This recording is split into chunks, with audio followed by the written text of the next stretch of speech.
A very warm welcome to all of you. Today, we shall be discussing about the relevance of history in GS paper 2 and 3. That is right. आप में से बहुत लोगों को ये लगता है या शायद लगता है या होगा कि हिस्ट्री का रेलेवेंस जीएस पेपर 1 में आके खत्म हो जाता है. This is all that is there which is asked. But यही भ्रांति या यही perception, I want to just put my thoughts in front of you. My name is Ashish, and we'll try and see how do you find history useful in GS paper 2 and 3, right? So, for example, if I want to discuss the syllabus of history for GS paper 2, GS paper 2 mostly covers your polity, right? Constitution, Constitution of India, also Constitution of other democracies, Constitution of China, Constitution of UK, Australia, Britain, etc., etc. It also covers the coming up of Indian acts, especially acts like RPA or acts which was in place when Britishers ruled India. That is where history counts. Now, that is the area where history or the knowledge of history will help you go through this paper. So, for example, history covers the political and constitutional history of post as well as pre-independent India. Understand, post-independence is also asked in GS paper 2. So when you see in post and pre-independent India, political and constitutional history बहुत ही important part हैं. अगर मैं constitutional history की बात करूं, जैसे कि charter acts, right? Charter acts start from as long as back as 1773. So 1773, 1793, 1784, 1819, 1803, right? 1813 Charter Acts, right? So these are Charter Acts which were given by Britishers, right? After Charter Acts, you also have Government of India Act. जब East India Company से हटकर India की administration को directly queen के through या British parliament के through govern किया जा रहा था. Then you have starting of government of India acts of 1858, 1861, 92, 1909, 1919, 1935, and finally Government of India Act Freedom 1947. So all these types of acts you will study as a part of your history syllabus.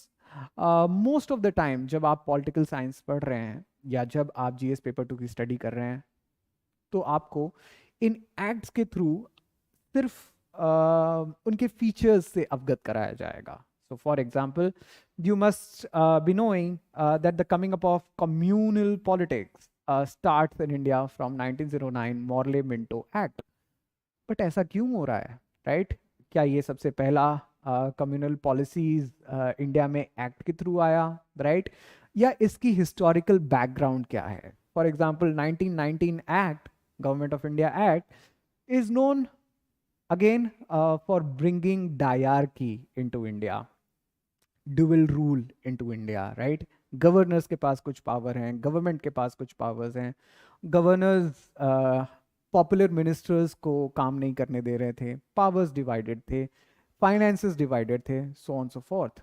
But इसकी historicity जब आप समझते हैं या इसके historical background को जब आप समझते हैं, you will be able to appreciate it more. Similarly, post-independent syllabus of political reorganizations. For example, States Reorganization Act, right?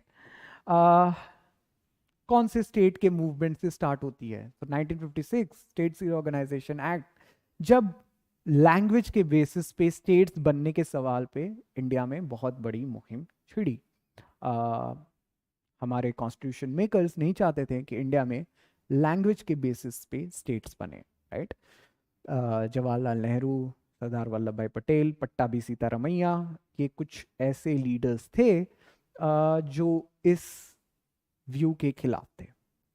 But then Telangana movement start होती है and the first state which is formed on the basis of linguistic cultural definitions is Andhra Pradesh, right? So when you study the historicity of these facts or just crude facts, then you understand and you are able to appreciate those topics more. Also understand that mains में इस type के questions बार बार पूछे जाते हैं और बार बार बताए जाते हैं, right? Formation of states, Indochina War, Bangladesh Liberation War, etc. These also get asked, especially in the view of present current affairs. For example, Bangladesh recently celebrated its 50th anniversary, right? So when it celebrates that, it becomes a part of our history as well as it becomes a part of their history. Although the trend of asking post independence question was not that much, but अब ये trend ज़्यादा चलने लगा है. आपको post independence questions Indo China Wars के ऊपर, Bangladesh Wars के ऊपर भी पूछे जा रहे हैं, and you should be aware of the historicity of those facts.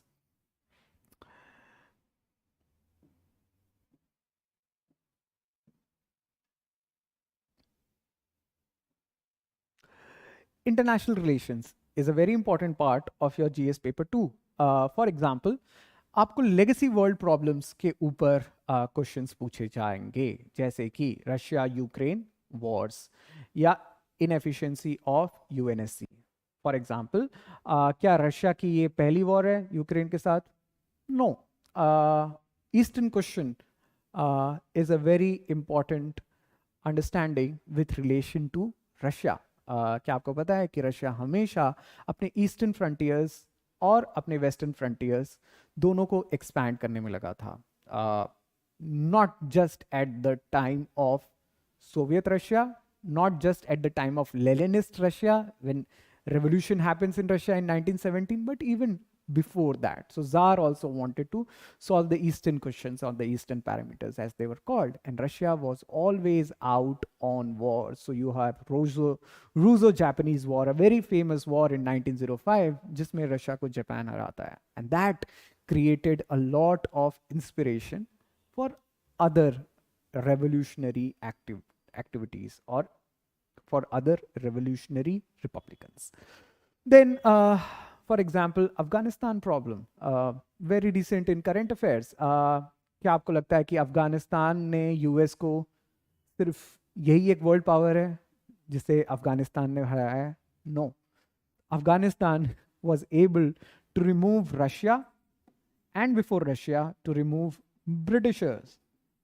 Britishers also fought not one, two wars with Afghanistan. Lord Lytton was responsible for the Afghan debacle. And when he was not able to solve this question, he failed it miserably. He was able to try to have a strategic buffer. He was trying to have a strategic buffer between Russia and Britain at that point of time, but he was not able to put Afghanistan in place. So Afghanistan को हमेशा एक तरीके का great game country बताया गया है. Now, if you know the study, if you know the history of that part, you'll be able to much more, you'll be able to much more present the facts in synchronicity as well as in perspective. जब आप answers लिख रहे हैं तो आपको पता चलेगा कि हम कॉन्टेक्स्ट देते हैं हर आंसर का. तो आज compare that to any other student who will just know the debacle of US in Afghanistan, or who will just write about the exit of US from Afghanistan. But remember, when you as a student of history and a holistic student of UPSC will write that, no, this is not just the exit of US. Afghanistan was able to do that before also. And learning from history, we should leave Afghanistan to its own players. So when you write such answers, you're bound to get 1 up marks. That is why, and that is what we try to do here, or we try to put our students into that perspective.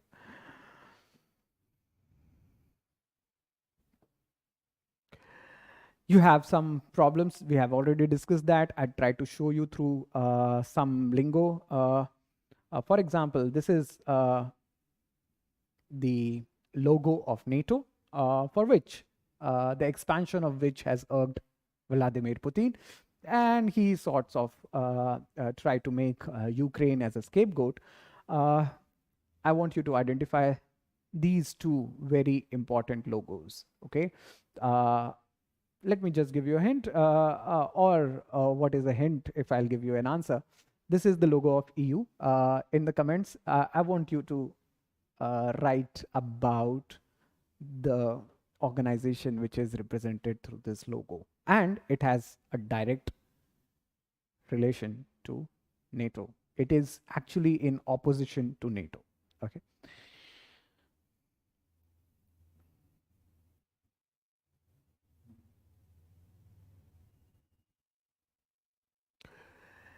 Now, with respect to GS paper 3, for example, you should know about the economic history of India, right? Economic history means, for example, the history of LPG reforms, the planning commission decades, import substitution policy of Mahalanobis, etc. When you study economics, of course, you study them. But when you go through the economic history, especially in the 11th standard NCERT, you come to know the decades of planning as it started from 1950s onwards.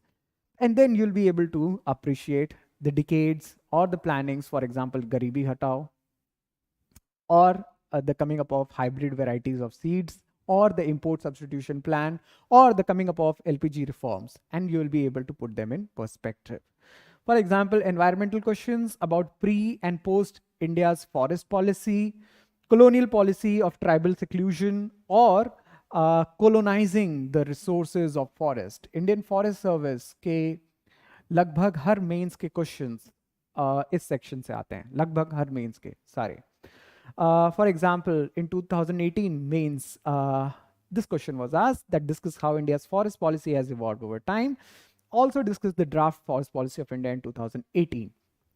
Now, forest policy was evolved at that point of time in order to seclude timber.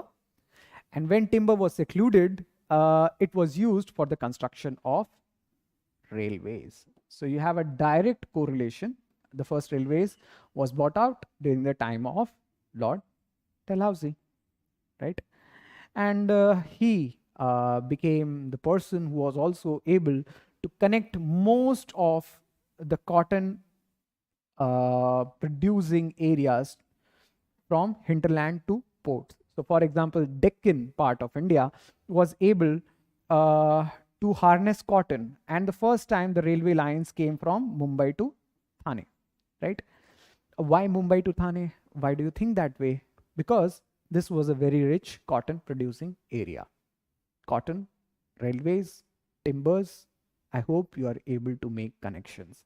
So when you know the study, or when you understand the historicity of any question, you'll be much more able to appreciate it over time, right? And this is what is very important for us. And this is what we are trying to define here.